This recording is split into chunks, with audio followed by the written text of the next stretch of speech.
Hey, what's going on, guys? Welcome to TorchTales, Stories Behind the Hood. I'm your host, Frank Vargas, aka Traveling Frankie. Here we are in a place for supporting one of our friends in Bakersfield, California. And I happen, of course, to run into people in the industry, friends of the industry, people that are just good for the industry. And I have none other than Stacia Mueller. Thank you so much for saying yes to sitting down and giving me half hour of your day. Stacia, you are with Edge Welding Cups, correct? Yes, that's correct. And you guys know that that's the icing on the cake. We're going to talk about Edge and everything that they do and everyone that is involved in Edge. But first, let's start with Stacia's personal story. Stacia, where do you come from? Well, I was born and raised in Colorado. Lived there for 40 years, about 7,000 feet, so snow was always a big part of our life. And then about 2012, I found out that I had to have a move because of the dry climate and the elevation that we lived at. I was getting an eye condition that was going to continue to be a bigger problem if I didn't do something different. So they said, I might want to consider moving somewhere more humid and not as high up. Well, I love the mountains, big mountain girl. I thought, okay, what other place that's humid that isn't Florida? That's where my mind was going. Yep. And but also had the mountains. So North Carolina was a good fit. So flew out there, scoped out the area. So at that time, did you already have a family, right? Yep. And so you were already married to Eric. Yep. And we'll touch on Eric. You know, it's common, guys. Relax. So you already had kids as well? Yes. I'll back up a little bit. Yeah, please. So what kind of girl were you growing up? What were you into in Colorado? Okay, I'll go all the way back then. All right. Please. So I grew up, I was a tomboy. I loved motorcycles. My dad was a paraplegic.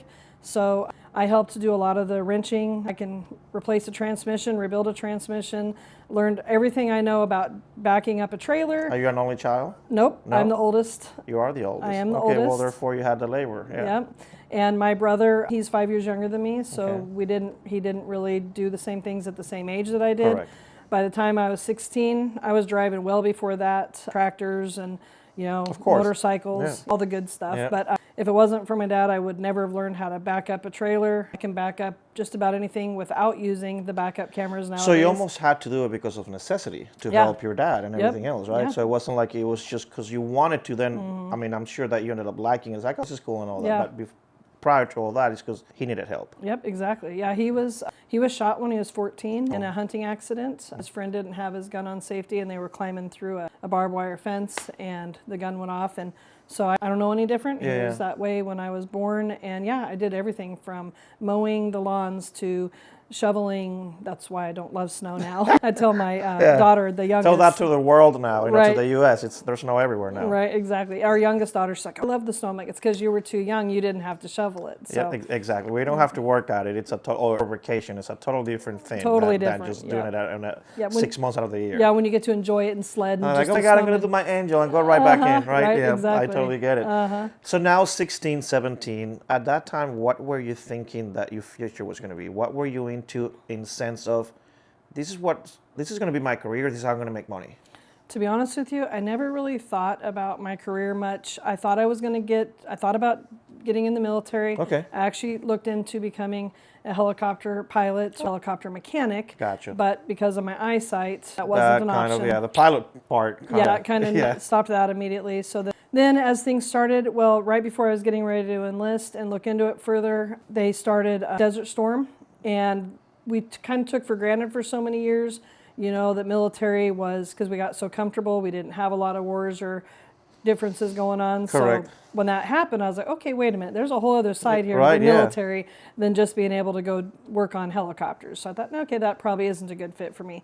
So for a while, I've always loved off-roading, always grew up driving, you know, big vehicles, always been an off-roading girl, motorcycle girl. So there for a while, just trying to figure out what I was going to do. I, worked at a bank. I've worked at a doctor's office. So I've literally done a little bit of everything. Still had a passion for the trades. Okay. Never went to college. Never felt, well, let me back up. I did go to college for 2 years, but never finished. It just wasn't for me. Just like most people. Yeah, right. And I've always had a passion for trades. Growing up with a dad that loved to wrench, he always would get vehicles and we'd fix them up and sell them. And just growing up on acreage, and I've just always been passionate about trades, all different forms of it. And for those that don't know Eric, who is Eric? Because I mentioned it before. So Eric and I met in 1992. Okay. I actually was dating his best friend, and he was dating mine. And I actually didn't really like Eric when I first met him. Okay. Yes. All So right. it's This is getting juicy. getting good now. But we ended up becoming best friends. We ended up dating. We got engaged like. So you all dumped the other person. Yep. They were gone. Bye bye. Now did the other two ended up dating each other? No, they didn't. But the guy that I was dating was he was one of the groomsmen. Really? So he was in the wedding. We're still friends with them. So yeah, we still are friends with both of them actually. Wow. So thanks to Facebook and social media. You know what? You don't hear that a lot. So Yeah. that speaks very highly on the kind of people that you guys are. Yeah. Because not everyone can just stay in that circle, or at least be friendly. Like, whatever, cut everything and we're done. Yeah. So that's awesome. That's awesome. So you guys meet. What was Eric into when you met him? So Eric actually hauled hay. Okay. In Colorado, he drove a semi. Yeah. And they didn't pay him very much. And Well, yeah. like hardly anything at all. And Colorado, winter, so he's driving up over the passes to Steamboat Springs from out on the eastern plains, because we lived out in the country, about 45 minutes outside of Denver. So he was making those drives every day to haul hay or alfalfa in Colorado and up to Steamboat Springs, which is a pretty good haul every day. And when he told me in like 7 days a week, and I'm like, "They're paying you what?" I'm like, "You're worth way more than that." But anyway, he hauled hay. Then he got into. You're like, "Oh, my future husband is worth way more than that." That's right. Exactly. I'm like, wait a minute. So I talked him into, seeing that he has such much more potential than that. So he actually started doing foundations, which is really difficult work for concrete. Got it. Okay, Yep. so just laying on the rebars and the whole thing, and wow, foundations. that is, yeah. So, and being that we're, trying to start a life together, course. he wanted to make more money. So then at night, he worked at feedlots. So he was working a lot. At that time, I worked at a CPA office. That's how, with the whole marketing side of what we do now and the financial background, that's where that took So at that place time, neither you or Eric knew anything about glass blowing or welding or even what the welding industry is, meaning, I mean, we saw metal glued together. Yeah, my dad had a Lincoln Electric, and he let me, I think I may have MIG welded like once or twice when I was 15 or 16. Eric, I think, had welded, he was a farmhand. Gotcha. He had done some stuff like that. You're in the middle of nowhere, you got to learn how to do everything. Right, so we knew of it, we knew people that did it. Of course, we grew up in the generation where we had shop. Correct. In high school, There you so go. we both got to do it in shop, which was amazing. Mechanics and all that, so that's probably where part of the passion for trades stems from also with both of us.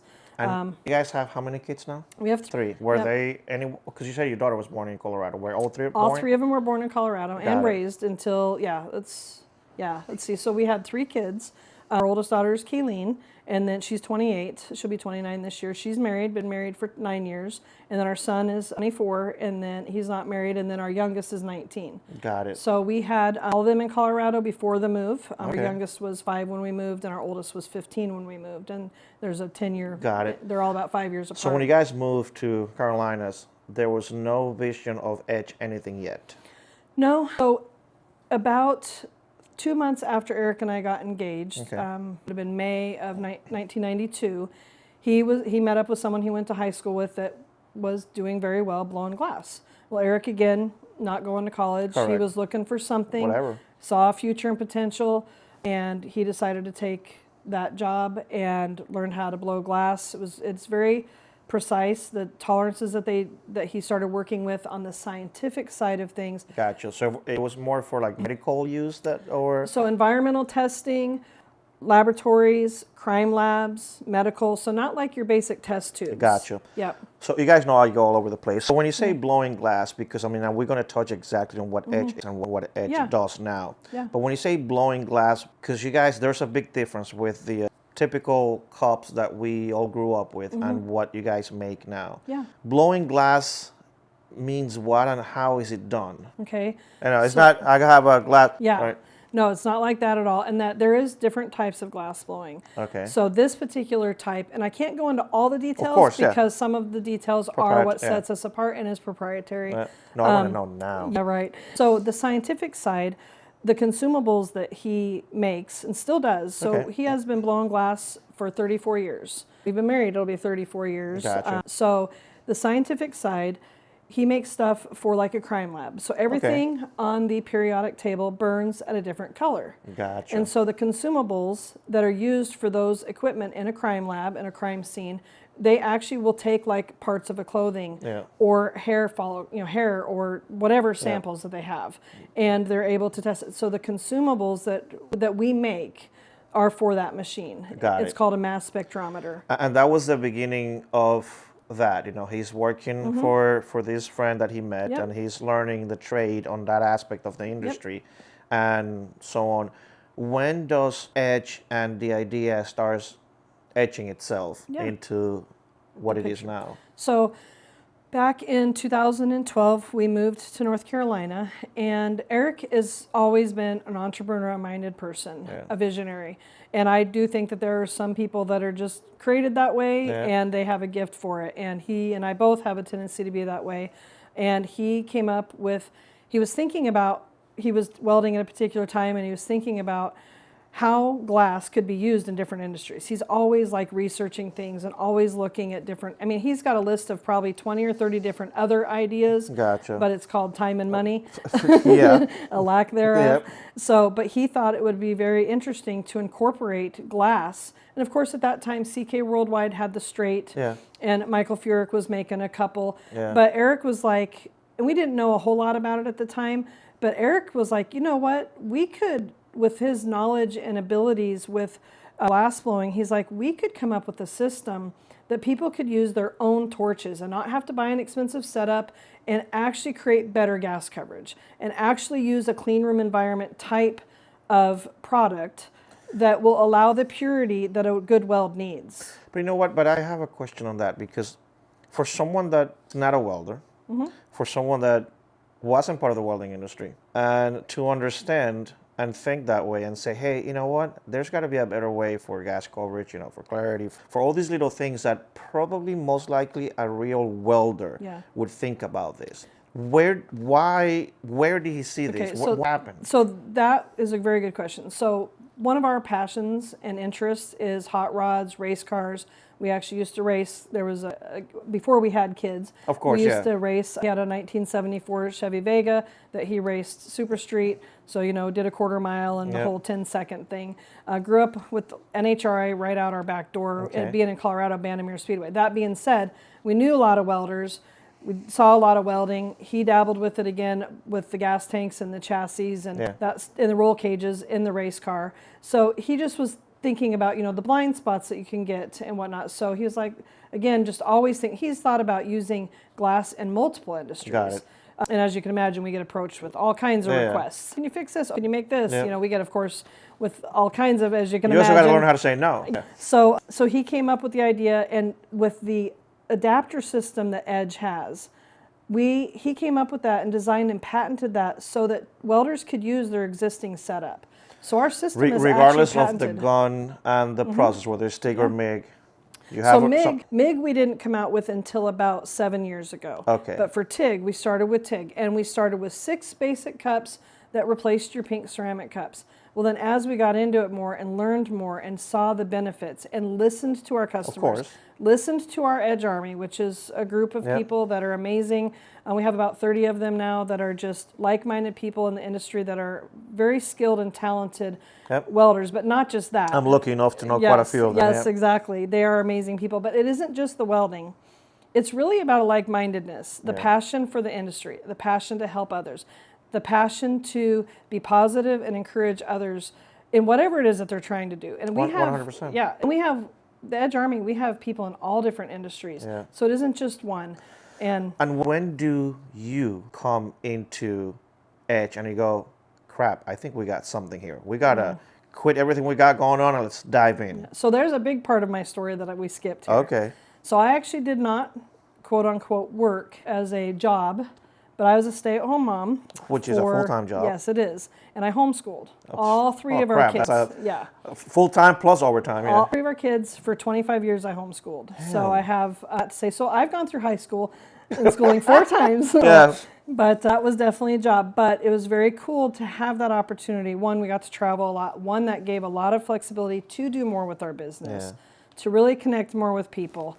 And Eric and I both had a passion for people, both wanted to find a way to impact people just in general. So when we got involved with the welding and when he came up with this, I started doing the books. Okay. I started doing the marketing. Social media came about, and of course that became a big part, which was a great fit for me. Eric doesn't love social media. That's not his thing. It's yeah, because I've had this conversation with him when I was at your place a while back, and you just have to, for me, my take, it's just a tool. Yeah.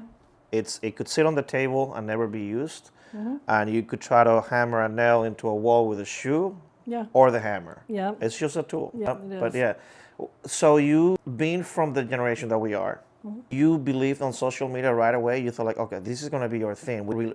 Or you started slowly not seeing progress fast enough, and you go like, we got to do something else. Let's add social media as a full-time whatever. I would say it's a learning the whole thing. I loved the idea just from, I guess part of it personally, I loved the idea because of moving from Colorado.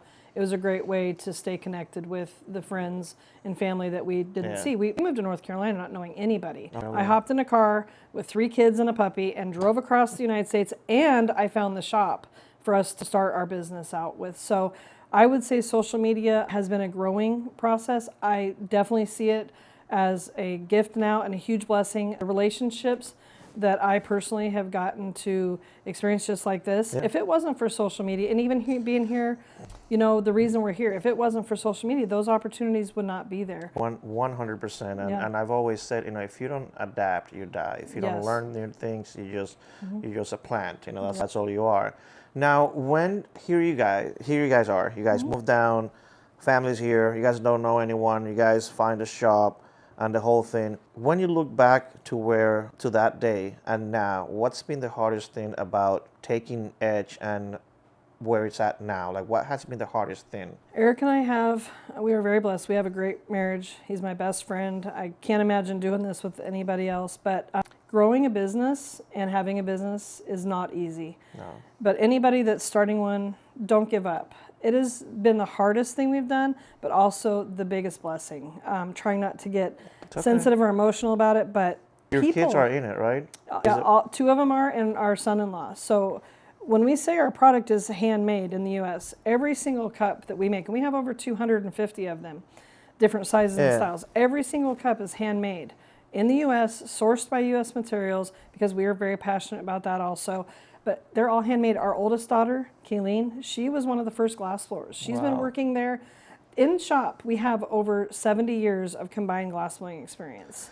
Now, with that being said, homeschooling the kids, now 2 of them working with you, seeing you every day, all the time. You and Eric, 34 years together.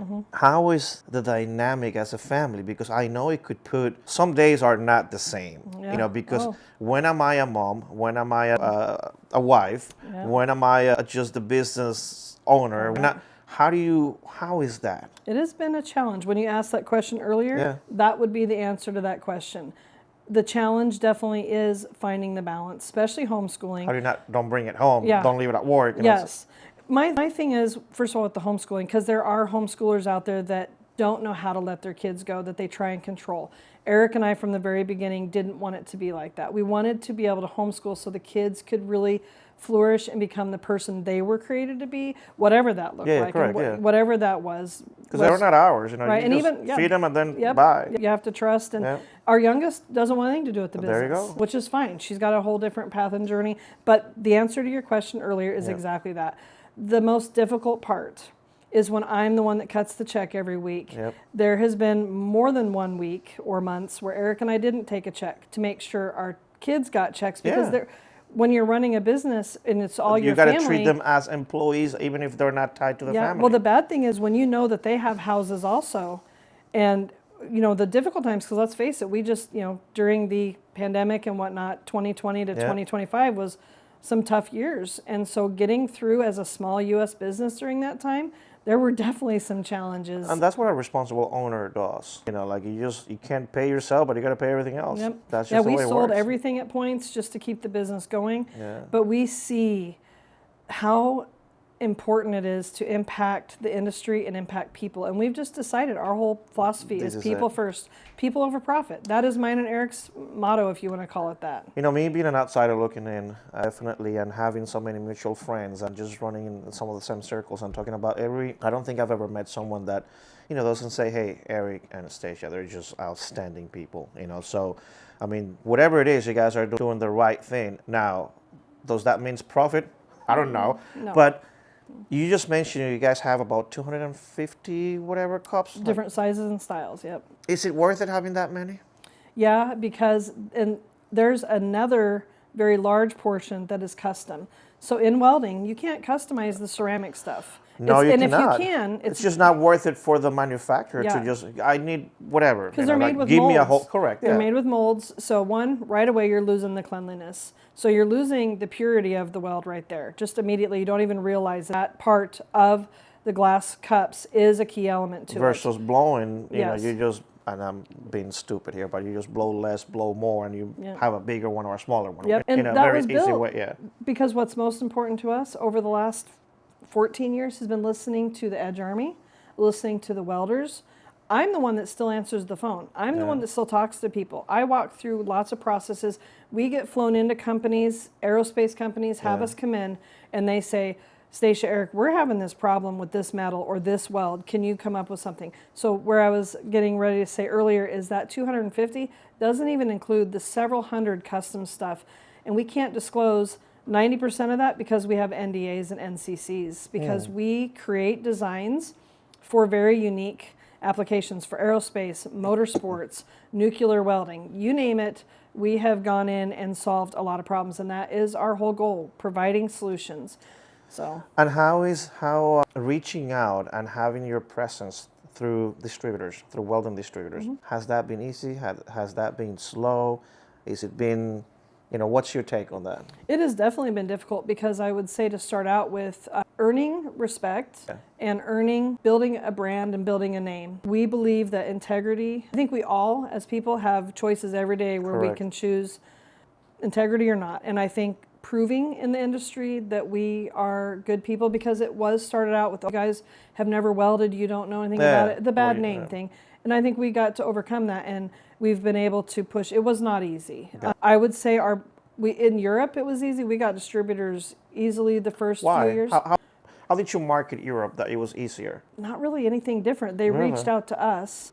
You know, being a believer, I would say God just orchestrated all of it. But ultimately, it wasn't really anything that we did, but that is, back to the social media, what brought to our awareness that, okay, we need brand ambassadors, but we don't want just brand ambassadors. We want them to represent. It's even kind of part of our topic. We're getting ready to be hiring here in the next couple months. It's even become a Sunday family topic about what does that look like? Do we care what people do on the weekend? Yes, we do, because they're representing your brand. Correct. And so what I realized was we need a set of people that we can start bringing in. And so we started that, and of course they were called brand ambassadors. And so our first one was actually Mark Welderholic. He had a very big following, and we're like, let's just send him some stuff, and he can start promoting our stuff. And then we had Weldlicious and James West, and that's where it kind of started from. And later, about 5 years into it, one of the Edge Army members said we should call it something more than just brand ambassadors, the Edge Army. But that being said, that is, I guess, where the European market probably started more, was when Welderholic started using them and just getting brand recognition. It started with one, like it always does. It's a domino effect. Yep. And do you guys work with OEMs? Yeah, you do. Yep. And like, what's the scenario when, because you are doing sales, you are answering the phones, like you said, you're answering the emails. Yeah. I don't know anything about welding other than just I come in and someone says, here's your kit. I get my ceramic cups, because that's the standard that comes with whatever. How do you sell me into a glass cup? Like, what is it that you're going to tell me that is going to at least make me think about changing? Yeah. So having gone to FabTech many years and PRI and talking to people on the phone, of course, I get all different levels of experiences. Yeah, all different ages. One of the things I love about answering the phones is, and the reason that's so important is because customer service is so important to Eric and I, and we want it to be personal when people call. But I get all different ages, and some of my best phone conversations are with retired, usually men, that are learning how to weld. And what's funny is I end up teaching them a lot about welding. But I would say, in a nutshell, the importance of Edge is one that our whole goal is to create products that provide a solution. And what we've been able to achieve, starting from way back, 14 years ago with just the 6 cups, those 6 cups I don't even really like to sell. We still do for hobbyists and people that are beginning. Got it. But what we did is we, again, listened to what the customers were needing. We listened to what the different industries needed, the waste of money, the porosity issues. Eric spent a lot of time, because the way his mind works, being a scientific and almost an engineer mind, he was looking at how oxygen gets into the weld pool and it creates a turbulence, and he's like, we got to find a way to avoid that. So by redesigning the shape of the cup, and then we spent 2 years working side by side with the nuclear welding company to create our diffuser technology. Okay. And between the shape of the cup being built in a clean room environment by hand, by material that's sourced in the U.S. That is a key element, because the quality of the material is very important. If you lined up 100 or even more of our cups, Yep. they all look like a machine did it. People are blown away, no pun intended. They're blown away. She's been practicing on that line, yeah. Actually, it just came to me, just like the sparking an interest in the industry. Yep. But people are truly blown away. The quality and the thickness of the glass never changes. It's because, a lot like welding, glass blowing, you have to know the chemistry of Correct, glass. yeah, for sure. And if you don't know how to blow the glass, you can create weak spots, air bubbles, all kinds of durability issues, thickness and thinness variations within the wall that makes it to where you have a problem with your product. So that being said, the durability, the consistency, the gas coverage that we've been able to achieve with that testing, with the patented system, we actually have customers that can get 3 to 5 inches of stick out in a controlled environment and still have complete gas coverage, which may not sound, Correct. since you don't do a whole lot of weld, but people out there that do weld, Yep. the average stick out is usually 1/2 inch. Correct. And we can get 3 to 5 inches of stick out and save people 30% on their gas usage. Big companies like SpaceX and Blue Origin have been using them long enough to give us the feedback, and they're saving 30%. Which is huge. Yeah. Which is huge. Yep. And how many shows do you guys go to a year?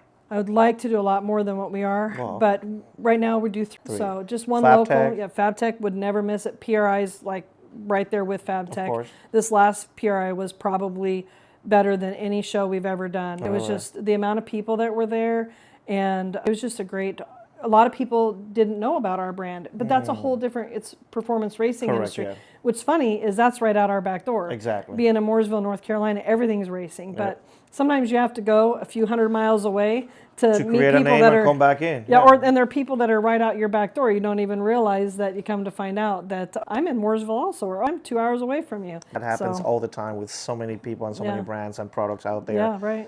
And where we are now, I can't believe that I'm even saying 2026. I know, right? Crazy. I feel old. Well, I feel and act old. Yep. Yeah. Yeah.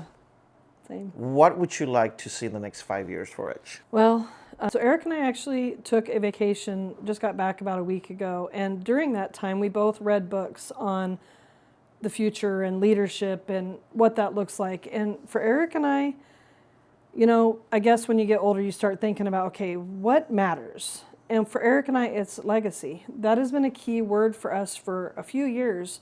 And we started the Edge Legacy program, which we've been doing for years, but we actually named that a couple of years ago. But leaving a legacy impacting other people, whatever that is, whether that's personally, our beliefs, and then also in the welding industry. Yeah. I personally am very passionate about just connecting with people, being able to find what I'm finding the more I get to know people. Like I had a conversation with the gentleman on the way here. I'm a board of a foundation, and we were talking, and come to find out, a custom cup that we've been making for the company that he works for, he mentored the guy that is the lead head welding engineer at that company now. The point is, Eric and I would love to be able to continue to make an impact with people, especially in the industry, very passionate about being able to be a part of so many welding competitions that we give product to. I've actually been to a few welding competitions for high school and college level, finding other ways to connect and help with that so that, one, more people are aware of welding. Of course. There is a big percentage of middle school and high schoolers that never ever get to experience or see what welding is. So earlier when I mentioned creating more opportunities for sparking the industry Yep. or the interest in the industry, that would be part of it. Being able to create opportunities and connections for that, which in March we are doing another event to promote and push that locally, but I have people coming from all out throughout the U.S. to be there to help with that. So that's part of it. Eric and I both are like-minded that way, creating opportunities to help people, but also for me personally, being a woman-owned business. Of course. I would love to see more women get involved in the trades and welding specifically, but anything to do with trades. So I have found myself on a couple other committees and foundations to where we're able to make an impact. I'm actually going to be talking to FabTech and AWS this next week about some visions I have with that to incorporate even the metal artist side of it. What I did at this last FabTech in the booth, I want to be able to make it bigger, and I think we can impact the industry bigger, and I want to partner with other people that have the same like-mindedness and passion to do that. And it doesn't have to just be welding. No, correct. There That's are the thing, so many trades out there that skills get and trades in our lane. You know, most people lose track when we say welding. We just don't mean the guy actually right there, you know, melting metal and gluing them together. Well, it's everything. I mean, you've got mechanics, you've got plumbing, you've got, I mean, everything. Look at what Ray Ripple's doing with the plasma. I mean, Allison's doing the metal art. I mean, there's so many women. I know Stacia, she does hardwood floors. And I know, she's flipping houses and doing all kinds of stuff. I mean, once you learn how to do any trade, everything else comes easy because, you know, you're just good with your hands and you can build things and you can envision things. So that is pretty cool. Yeah. When you said that you and Eric went on that vacation and you guys are thinking, okay, what is it that we want to leave behind, that legacy? And we all getting older. Do you see that the kids are in? You know, they bought into this to be that second generation that takes Mueller's name and edge into the next thing? That's such a good question. And again, it's one of those I try not to get too emotional over, but it is very cool to see their own passion and growth. Obviously, Braden, he's only 24, but he has a real passion for the industry and seeing what he's learning. And he's like the one, as you know, almost 2 years ago, we built and created Edge Welding Supply. A lot of people don't know that, but we actually have a welding supply store and showroom, and that's growing. And Braden manages all that. And if a customer has a question, he drives, he delivers parts, he drives, he sits there and works through like machine issues, but he is totally 100%. And then our daughter loves the business. She's already learning my side of things. And to be honest with you, when we are at FabTech, so Eric and I are the ones that are at FabTech 10 days, and a few years ago, we went to close the shop. Yeah, a few years ago, we went to Ireland for 3 weeks. Yeah, I saw and they ran the entire thing. They were talking. So relief. At that time, Braden was 21. Kayleen was 26. And they ran the entire thing. Yeah, we'd have to check in, of course, every day and whatnot, but they're amazing, and it is a huge blessing. There's obstacles, there's challenges, of course. But what I've learned, and what I used to even tell people with homeschooling when they're like, would you do it again? Absolutely. Is it a perfect fit for everyone? No. It's not a perfect fit. Just like running a business isn't a perfect fit. It just happened to work for you. Yep, it was a good fit. But yes, the kids love it. Keeleen's husband, Alex, loves it. He does a lot of the glass, he does all the glass blowing too, so he's part of that team as well. And actually, we're being prayerful about who we're bringing on next. We are looking at hiring somebody the end of February and then probably again in June. We've been... Yeah, that's always a fragile because you guys have been such a close-knit family, blood, you know, to bring an outsider, you know, sometimes like, shoot, is this person going to disrupt what we got going on? But part of growing, you just can't. You have to. That's just part of, you know, there's only so many family members you can call on to. Definitely need to do that. So that's awesome, and congratulations on definitely, you know, just thinking that and growing, and definitely, you know, trying to just mix the pot a little to make sure that you guys continue on the move. And I want to thank you too for not only, you know, of course, saying yes to being here and having this conversation, but promoting the welding industry, promoting women in welding, you know, promoting how a family can work together and definitely make, you know, some things happen in a positive way. So I know a little bit more about you guys than what you guys know, just because of all the mutual friends and and what people, you know, say in the industry, because it is a small niche, you know. So reputations go a long way, and that's the only thing that we can carry. You know, do good, do what you say you're going to do, and that's it. And let people judge you in whatever shape or form. So I think you guys are amazing for the industry. I'm glad that I got to know you guys and definitely just hear a little bit of your story and Eric's and your kids and all that. You guys are just awesome for the industry. Is there something else that most people think or don't know about etch that you would like to close with? Is there something that most people are misinformed when it comes to what you guys do or what you guys are capable of doing? Well, I guess on the personal side of things is Eric and I genuinely care about people. So like if anybody ever needs anything, you know, we're here. Literally message us. I give my phone number out. My personal cell phone number is on my business card just because we want it to be personal. Yeah. We care about people. We love the welding industry. It is family. I mean, truly, like relationships like with you and just everybody that we've come to know, it's just been a huge blessing. And I would just say for us, just being able to help people. If you run into a problem that needs to be solved, whether that's welding related or personal, and you just need to talk to someone, or you're looking for a job and we can point you in the right direction to somebody, you know, that's what we're here for. I mean, that's what it's about. We just want to help people. We just want to be kind and have a legacy that impacts, you know, makes a difference. So that's really... Well, thank you again for being here. Thank you again for taking the time. And guys, you know, this is what's so amazing about this industry. It's that, like I said, a product at the end of the day could be a product, but the person behind that product is what really makes the difference. Just seeing people like her family is a reminder of why a lot of us do what we do.